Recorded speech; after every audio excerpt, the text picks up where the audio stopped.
कांदा पिकावर बुरशीजन्य रोगांचा प्रादुर्भाव. रोगांची लक्षणे ओळखून तात्काळ उपाययोजना कराव्यात, अन्यथा होऊ शकतं नुकसान.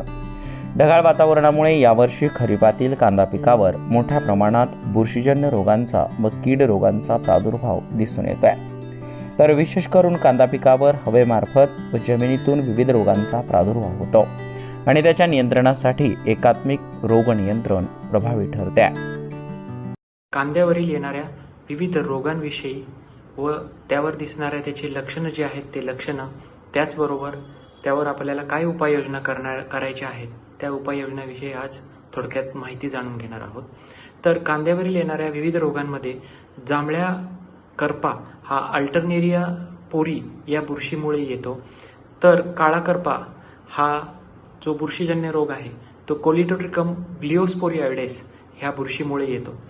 तर तपकिरी करपा हा स्टेमफायलियम व्हेसिकॅरियम या बुरशीमुळे होतो.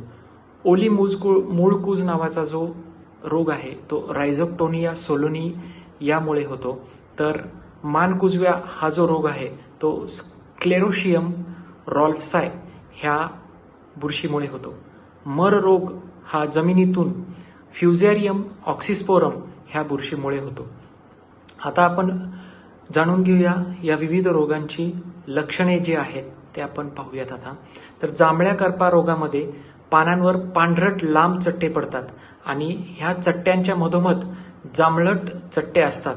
ते कालांतराने काळे पडतात आणि पुढे जाऊन कांद्याचे पीक जे आहे हे करपू लागते.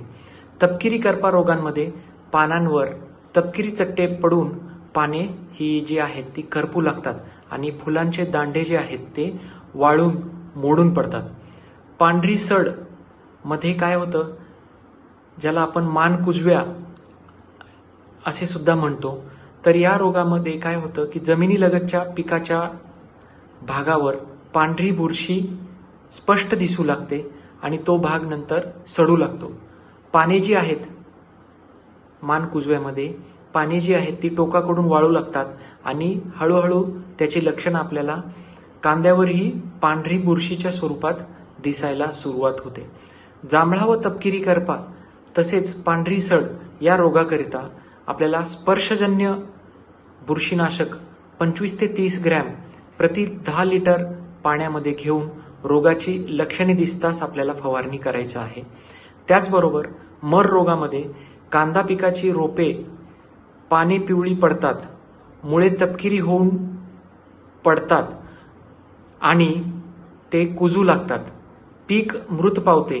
ओली मुजकुळमध्ये मुळा ओल्या अवस्थेत सडू लागतात. मर रोगाकरिता आंतरप्रवाही बुरशीनाशक 10 ग्रॅम 10 लिटर पाण्यामध्ये घेऊन त्याची फवारणी करावी अथवा ट्रायकोडर्मा जे बुरशीनाशक आहे त्याचा आपल्याला इथं वापर करायचा आहे. त्यासाठी शेतकऱ्यांनी पूर्वतयारी करणं गरजेचं आहे. उन्हाळ्यात खोल नांगरट करावी. एका शेतामध्ये 3 वर्षांपेक्षा अधिक कालावधीसाठी कांद्याचे पीक घेऊ नये. कांद्याची रोपे तयार करताना ती गादी वाफ्यावर तयार करावीत. तर विशेष करून सरी रंब्यावर कांद्याचे पीक घेतल्यास रोगांचा प्रादुर्भाव कमी होतो. तर कांद्याची पेरणी करण्यापूर्वी किंवा रोप टाकण्यापूर्वी कांदा बीज प्रक्रियेत 1.5 ग्रॅम आंतरप्रवाही आणि 1.5 ग्रॅम स्पर्शजन्य बुरशीनाशक प्रति किलो बियाण्यास लावावे किंवा 8 ते 10 ग्रॅम ट्रायकोडर्मा प्रति किलो बियाण्यास लावावा. तर कांदा पिकावर ती बुरशीजन्य रोगांचा प्रादुर्भाव दिसून आल्यास होणाऱ्या अधिकचे नुकसान टाळण्यासाठी कृषी विभागाचा सल्ला घ्यावा.